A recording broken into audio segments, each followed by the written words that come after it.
In the summer of 612 BC, the largest empire the world had ever seen ceased to exist. Not gradually, not over generations. Within a single campaigning season, the capital city of an empire that had ruled the known world for over 200 years was besieged, burned, and abandoned, and never rebuilt again.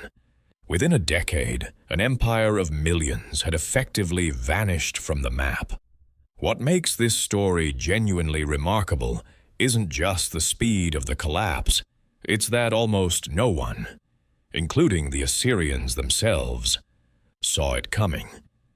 To understand how something this total could happen this fast, you need to understand just how dominant Assyria actually was at its peak. The Neo-Assyrian Empire, centered in what is now northern Iraq, didn't just rule a large territory. It was, by any measure, the first true military superpower in human history. At its height under the king Ashurbanipal, in the mid-7th century BC, Assyrian control stretched from the Caucasus Mountains in the north all the way down to Egypt in the southwest, across to Cyprus in the west, and deep into what is now Iran in the east. This was an empire so large that even Rome, centuries later, never exceeded it. Its military machine was centuries ahead of its rivals: professional standing armies, iron weapons, cavalry units, and a systematic brutality that turned conquered populations into efficient tax-paying subjects, or scattered them as refugees across the ancient world. Assyrian kings didn't just defeat enemies, they deported entire populations, resettled them thousands of miles away, and replaced them with loyal subjects. It worked. For 200 years, it worked. And then, in less than 20 years, all of it was gone. The beginning of the end started not on a battlefield, but in a palace. When Ashurbanipal died around 631 BC, his empire was still the most powerful force in the known world. But the moment his hand left the throne, something broke. His sons immediately turned on each other in a series of bloody civil wars over succession. And while Assyrian generals marched their armies against each other in the empire's own heartland, the subject peoples, who had been held down by 2 centuries of fear and systematic terror, began to sense that the iron grip was finally loosening. In Babylonia, a Chaldean king named Nabopolassar seized control and began building what would become the Neo-Babylonian Empire.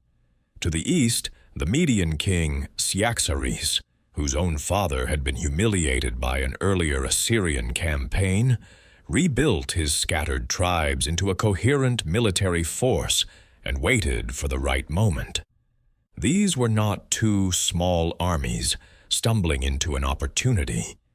These were 2 powers that had been preparing carefully and patiently for the chance that Assyria's internal collapse would eventually hand them. But here's the detail that historians puzzled over for more than a century. How exactly did 2 comparatively small armies manage to destroy what was still, on paper, the most formidable military empire in the world? For a long time, the answer seemed to be simply politics and military strategy.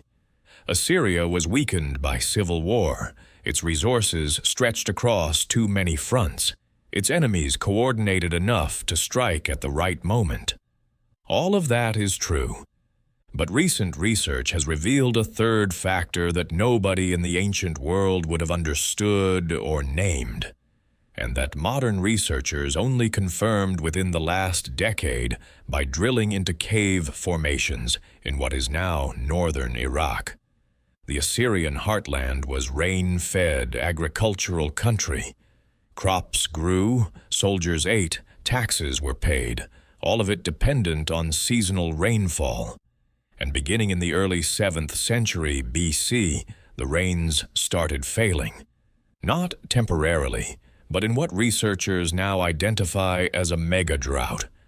A decades-long collapse in precipitation that dried up harvests, reduced food stores, and systematically drained the empire's tax base and army recruitment pool at exactly the moment it needed them most.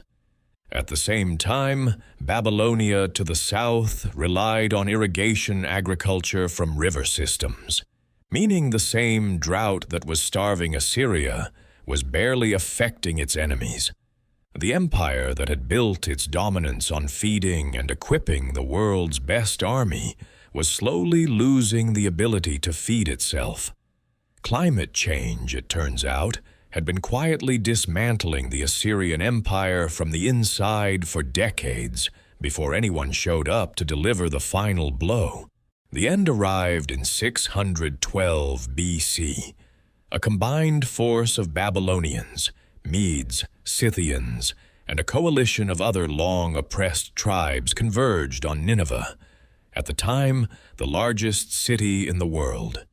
The city's walls were massive, its defenses formidable, and a direct assault repeatedly failed. But then, according to ancient accounts, heavy rains caused the Tigris River to flood and undermined sections of the city wall. A final piece of bitter irony, since it was drought that had weakened Assyria and flood that finally broke its capital. The siege lasted approximately 3 months. When the walls fell, the city was sacked, burned, and systematically destroyed, to a degree that went far beyond military necessity. Generations of accumulated hatred toward Assyrian cruelty came out in the destruction. Nineveh was not conquered and repurposed, it was erased. The last Assyrian king, Sinsharishkun, died somewhere inside the burning city, possibly in the flames of his own palace. A survivor named Ashurbanipal managed to flee and attempted to rally a remnant force in a western outpost with Egyptian support for 4 more years. But the core was gone. Without Nineveh, without the agricultural base, without the bureaucratic machinery that had run an empire of millions, there was nothing left to rebuild around. By 609 BC, the last organized Assyrian resistance had been crushed, and the people who had controlled the known world just 30 years earlier simply ceased to exist as a political entity. Here's the detail that makes this story sit differently from other ancient collapses. Nineveh was never rebuilt. Not by the Babylonians who destroyed it, not by the Persians who came after, not by the Greeks under Alexander who passed through the region. The site where the world's largest city had stood, with its grand palaces, its famous library of over 22,000 clay tablets, its gardens watered by an elaborate aqueduct system, was abandoned so completely that within 2 generations, most people in the region couldn't even find it.